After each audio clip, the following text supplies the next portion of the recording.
Hello, my name is Michael.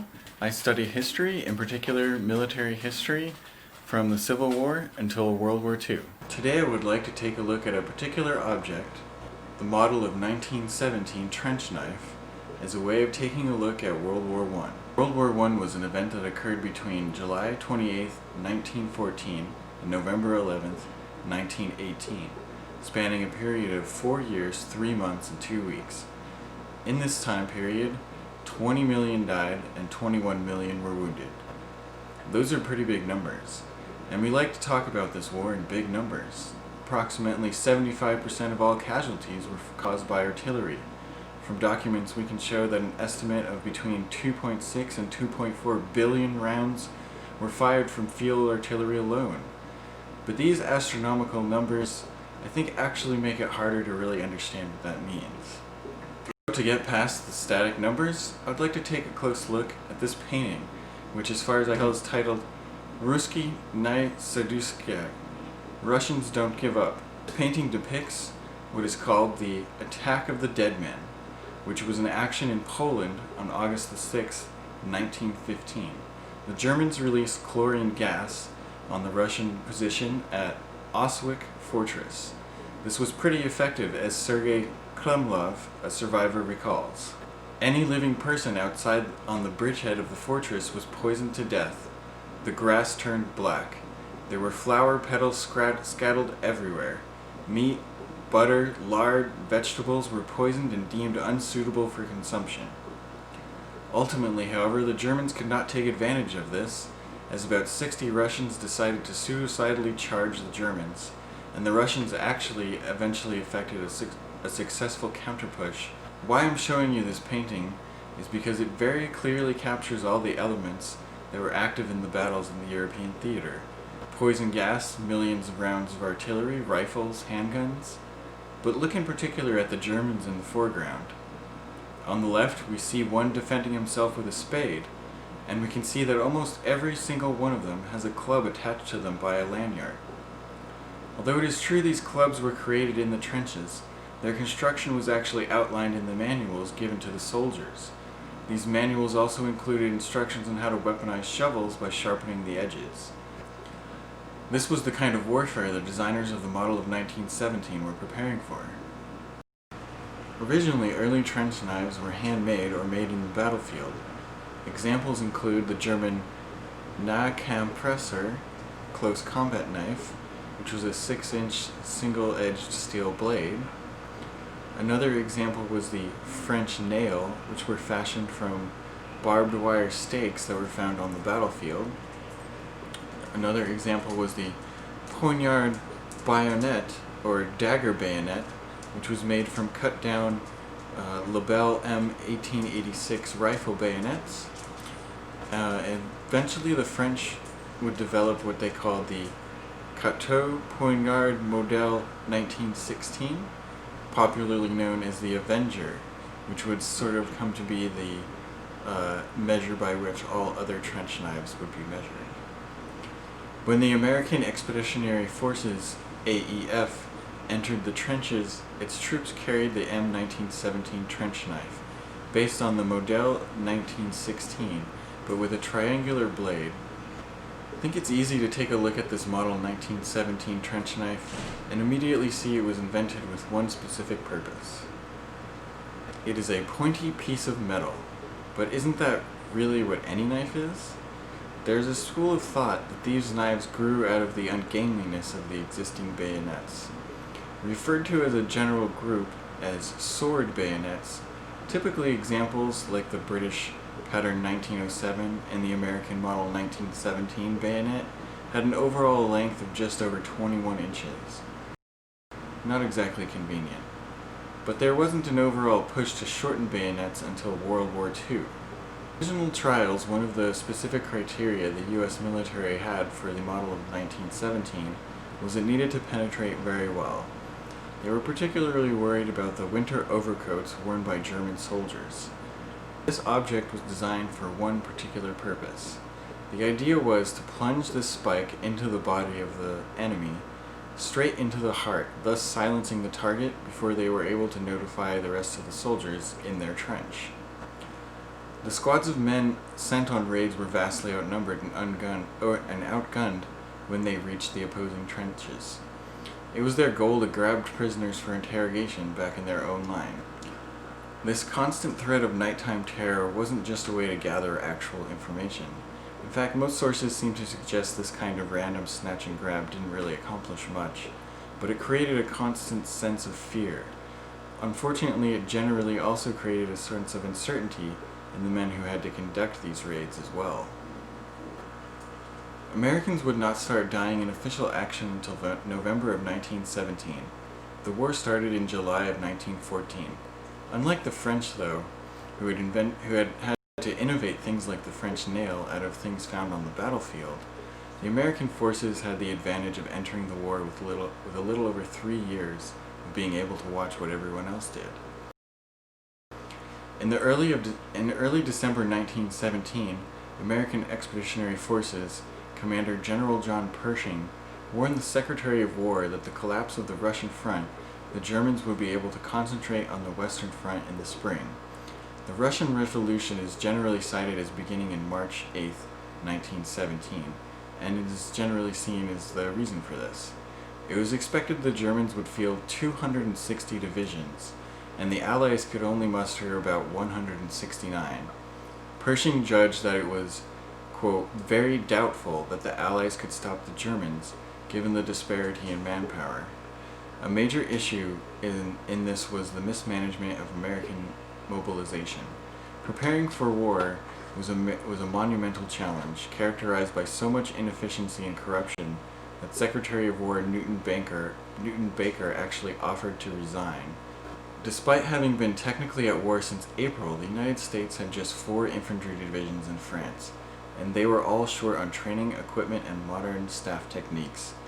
The Army had not even developed contingency plans for putting together a large force for the participation in World War I, having been forbidden to do so by President Woodrow Wilson and Secretary of State William Jennings Bryan, both visionaries who believed a nation could remain aloof from war by simply refusing to prepare for it. Pershing estimated that the United States would need at least 24 divisions on the Western Front by June for the Allies to have any chance of stopping the expected German attack. One solution offered by the European powers was known as amalgamation, and that would have United States insert its men directly into existing British and French units at the company level. Europeans argued that amalgamation would compensate for the inexperience of American officers and NCOs, as well as the American lack of familiarity with modern staff arrangements and technologies like aviation, armor, and heavy artillery. Especially Woodrow Wilson and General Pershing were staunchly against the idea. Wilson therefore gave Pershing a written order before his departure to Europe, forbidding him from amalgamating American forces. Pershing stubbornly held to this position that American forces would only fight under a completely American chain of command, on distinctly American section of the Western Front. At one point, he even told French Premier Georges Clemenceau that he was prepared to see the Allied forces pushed back to the Lorne River, meaning the loss of Paris, rather than amalgamate into the larger European units.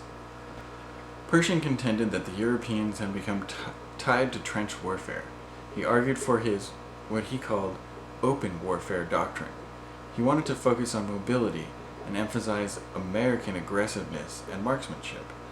Wilson recognized that an amalgamated American force would not allow for a distinctive American presence on the Western Front, and this would undermine American interest in any post-war peace conference. Many average Americans rightly looked at the numbers of dead and injured so far in the European powers and also questioned amalgamation. This allowed Wilson and Pershing's perspective to further guide future decisions. Ultimately, the topic of amalgamation was decided mid-December 1917 in a decision that read in part, "The President agrees to the American forces being, if necessary, amalgamated with the French and British units as small on units as small as the company." But something else, somewhat more subtle, was also in Wilson's mind at the moment.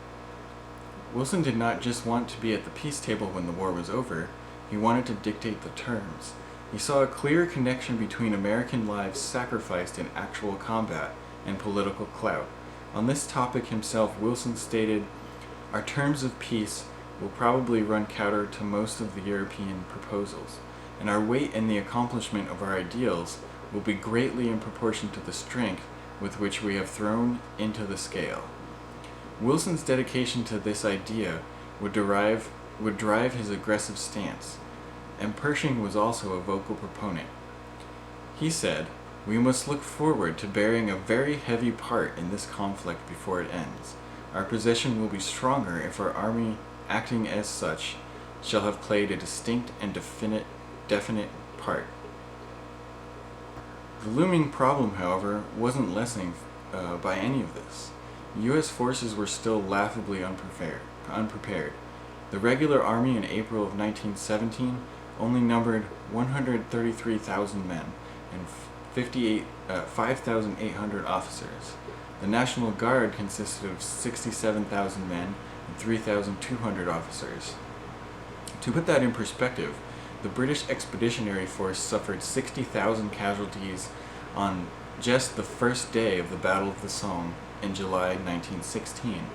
To prepare for this, the United States completed one of the most aggressive and successful recruiting campaigns, raising the total number of soldiers to 4 million in just 19 months. Although this problem of raising troops was difficult enough, there were still several other issues. As I said earlier, Pershing professed a doctrine of open warfare, but his vision of doctrine based in fluid movement was decidedly at odds with the reality of the Western Front. More confusing, he and the War Department in practice focused on creating an army whose fundamental capacity lay in inflicting casualties on the Germans in a static, grinding war of attrition. Of the confusion surrounding this open warfare doctrine, Major General Hunter Liggett wrote, "I can find nothing in the mass literature I have received which teaches me this essential question."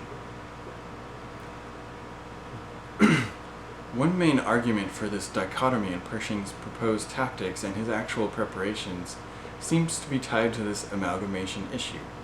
Pershing argued uniquely American tactics of open warfare meant his men could not be deployed among other Allied powers. He had to remain insistent that open warfare was the key to success, but in doing so he prevented himself from making an honest assessment of the tactical problem, leaving his commanders confused and unsure on how to train their troops. This has left a lingering question in the minds of historians and contemporary critics. Did this perspective in any way interfere with the preparations Wilson and Pershing were overseeing? It cannot be denied that they had a lot of reason to overlook any shortcomings and champion their viewpoint against any detractors. No one can say how many lives were lost, or really even if lives were lost directly, but it is clear both had a strong incentive to weigh their political gains over American lives. But here's one more fact about World War I to think about. Germany and France sent an estimated 80% of their men between the ages of 15 and 49 into battle. That means in those countries, if you knew 10 men between those ages, 8 of them disappeared from the context of everyday life and lived among those 20 million waiting to die. This was an event that forced literal millions into a horrific experience for over 4 years, and many in those two most affected countries had been forced to go. This event defined a global generation, but maybe more powerfully the emotions and experiences of the individuals who lived through it would shape the events of World War II. They would allow the aggression of the Nazis and the complacency of the Allies. One can't help but wonder what lessons this may have for our contemporary parallels.